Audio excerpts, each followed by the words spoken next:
La noticia de que se cerraba el parque petrolífero de Las Loras trajo a mi cabeza, trajo a mi memoria un recuerdo vivo, bastante importante de lo que supuso en un momento determinado el hallazgo del petróleo. El título, Una lluvia negra,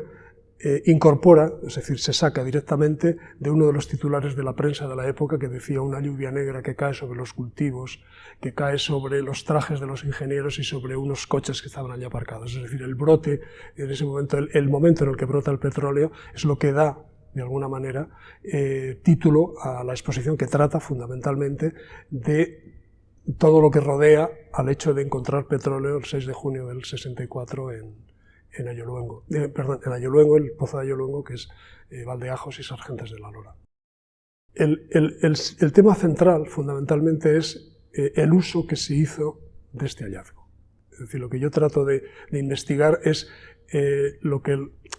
comisario de la muestra llama estrategias de exhortación colectiva, ¿no? Que está muy bien nombrado de esa manera porque es la manera de definir qué es lo que la prensa hace en este momento con este hallazgo. Es decir, en un momento en el que España se encontraba saliendo de una autarquía importante en medio de todos los problemas de desarrollo, de desarrollismo, la aparición del petróleo fue algo especialmente relevante.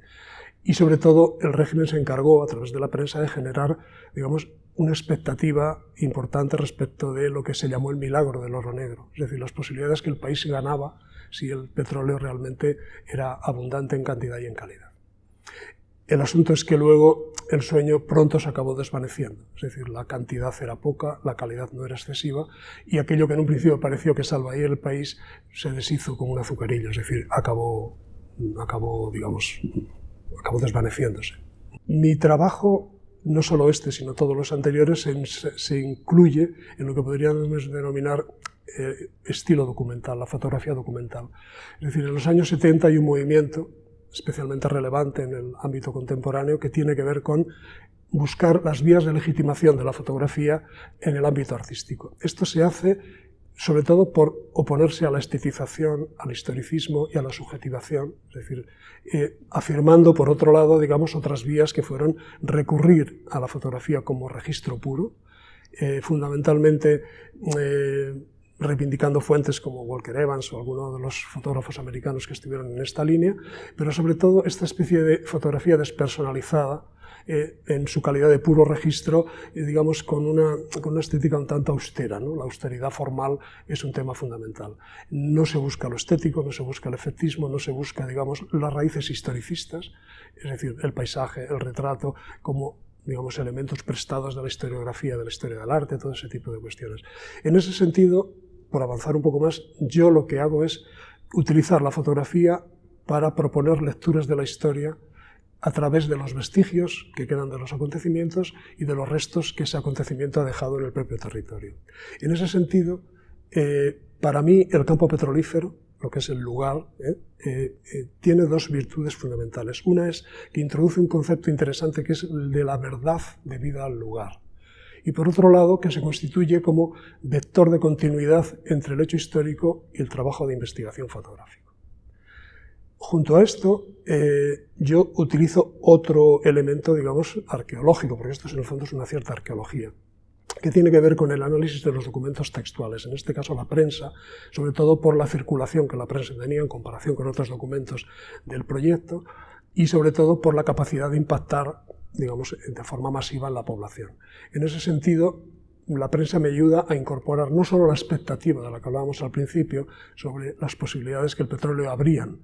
para la marcha del país, sino que introduce algunos elementos que vienen de alguna manera pegados e implícitos en su retórica, y es la terminología.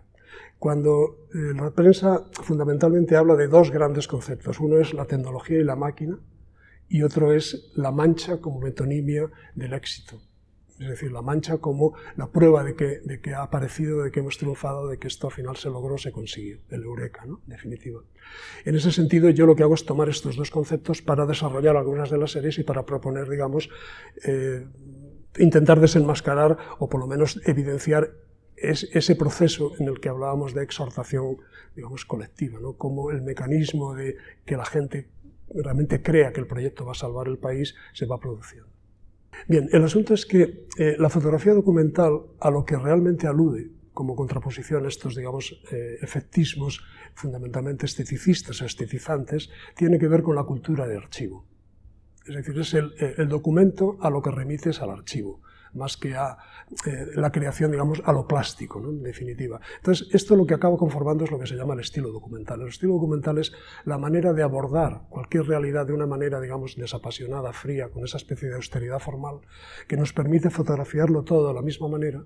es decir, una sistemática, en definitiva, que consiste aparentemente, porque en el fondo no todo es tan claro, en no acercarse, en no tomar postura, en registrar, en simplemente ponerse delante de lo que uno pretende que le ayude a narrar el relato que está elaborando y, digamos, de manera desafectada y fría, pues lo registra. Sucede que luego, a la hora de organizar el trabajo, uno acaba cayendo, digamos, en este tipo de prácticas que tienen que ver con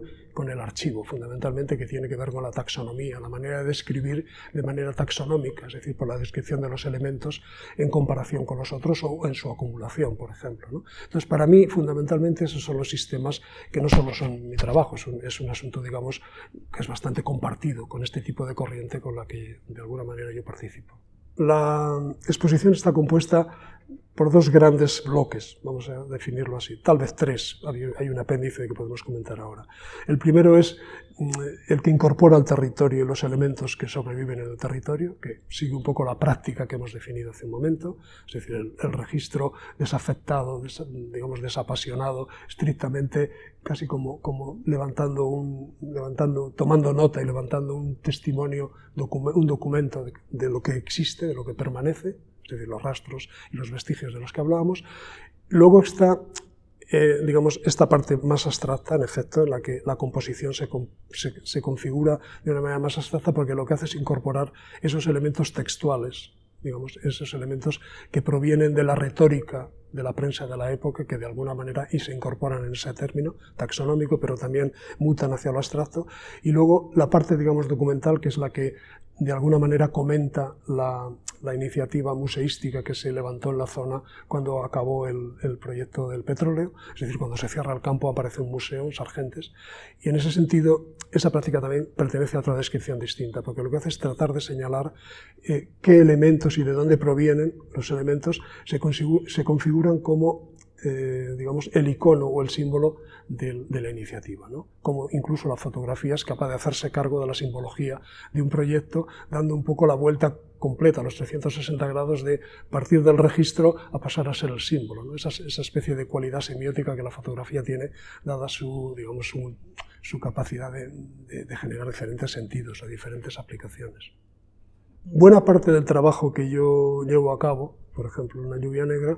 tiene que ver siempre, aunque no sea de manera explícita, con mi actividad de la historia de la fotografía. Yo llevo muchos años investigando la fotografía en España, en Castilla y León fundamentalmente, pero en toda España, en el siglo XIX, y me parece que es interesante, siempre hay maneras de tender puentes, de generar hilos que nos comunican con algunas de las prácticas, con algunos de los sistemas narrativos que el XIX ya de alguna manera anticipaba, ¿no? Esa especie de profecía que la fotografía del siglo XIX, de los Clifford, de los Loren y de otros muchos, tiene que ver con lo que ahora mismo hacemos, es decir, la mirada que de alguna manera ya contempla o ya contiene la mirada que tuvieron los precedentes, los anteriores. También me resulta interesante una faceta de mi actividad profesional, que fue la fotografía de arquitectura, porque en el fondo casi todo lo que yo hago incorpora esa manera de,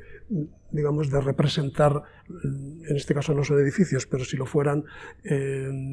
no hay nada, de alguna manera, no son celdas separadas, siempre hay una cierta contaminación con esa forma de buscar la representación de lo arquitectónico, de la ciudad, de la mirada sobre la ciudad, sobre los edificios. En el fondo es algo que yo creo que sí que importa, o sí que influye en cómo yo luego trato este tipo de trabajos más, digamos, artísticos o específicos.